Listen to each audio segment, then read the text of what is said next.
I kind of like found out in pieces.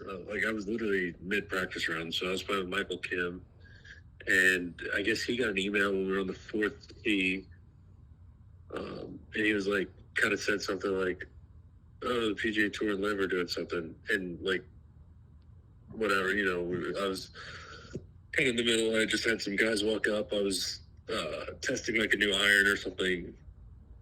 Um, like just a driving iron for tee shots or whatever this week because there's not many drivers on this course, and so I wasn't really focused on what he was saying, whatever. And I think we were walking up to the green, and he was like still reading it and stuff, and he started like talking about it. I was like, "What are you talking about?" So I pulled my phone out. I didn't even have an email yet. I didn't get my email till the fifth tee, but I guess by then it was like all over Twitter and everything. But I wasn't on the phone because we were on the course, and yeah, that was crazy. Nobody knew. It just kind of dropped in, and that's pretty much how everybody found out, either Twitter or the email. That's pretty wild. And then some of this, I don't know what you can say or what you're allowed to say. And then as far as the players meeting, did you know kind of get a better sense before then, or did you just kind of get more clarity? No, because nobody knew, so it was pretty much waiting on Jay to talk. And I don't think. I mean, there wasn't too much in the player meeting that's like groundbreaking stuff. Like, there's not a whole lot for him to tell us simply because there's not a lot that's been decided. It's just a framework agreement right now. There's going to be a long process of the policy board and the players meeting with everybody, that's on the board with the tour, and there's going to be a lot of decisions to be made there, and talking with the guys on the other side. So basically, he was just saying we came to an agreement, and this is why we did that. And obviously, there's a lot of frustration in the room.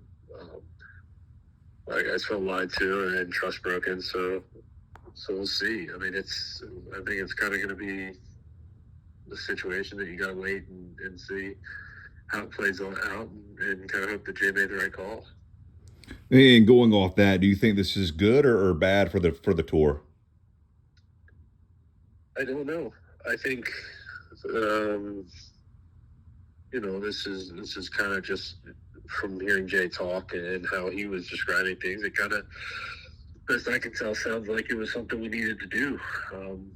We weren't gonna be able to just continue to stall in the litigation. We don't have the funds like they do to just stall and stall and stall and then just continue to pay the lawyer fees and all that that's required to keep the case going, even though the case was going well for us. We just don't have those kind of resources. So sounds like it was something that we kind of had to do, and I don't know how it would work out, but I do see, ways this could be good for us. I think bottom line, most confident thing I can say is it's probably good for the game of golf, aligning everything together. You can kind of look more towards maybe something like a world tour, really, really helping to grow the game and showcase the best players and showcase the game around the world, and hopefully kind of bring the game of golf to more people. Awesome. And I know kind of last thing, you touched on it kind of in your text and you kind of touched on it in your answer, but how would you describe the mood kind of overall after Jay's comments and kind of going into Thursday's first round? It was tense. And I think, a lot of the guys are very frustrated, and definitely some angry guys in the room. But as far as to the tournament, I don't see,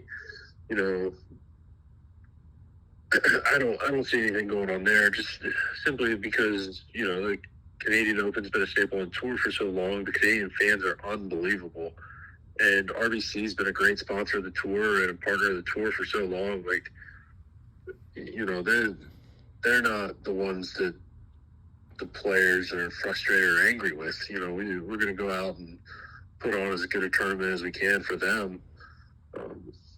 And that's definitely going to be the focus of the week. But today, on Tuesday, leading up to it, definitely, I don't think it was the main focus. Obviously, this came as a surprise to everybody. I wouldn't say more so a surprise to y'all, but y'all, you kind of touched on it. Do y'all feel a little, how about lied to? But obviously, this came as a surprise. Would it have been nice if y'all kind of maybe made more aware, maybe kept more in the loop? Yeah, yeah. No, it definitely it completely surprised everybody because there wasn't even really hints that this was happening. Um, and yeah, I think that was part of like the frustration a lot of guys had with it was like how in the dark we were kept about it. But Jay did make a good point in there, like stuff like this, it kind of had to be done behind closed doors simply because if stuff starts to leak from this, it makes it so much harder for an agreement to be agreed upon, I guess.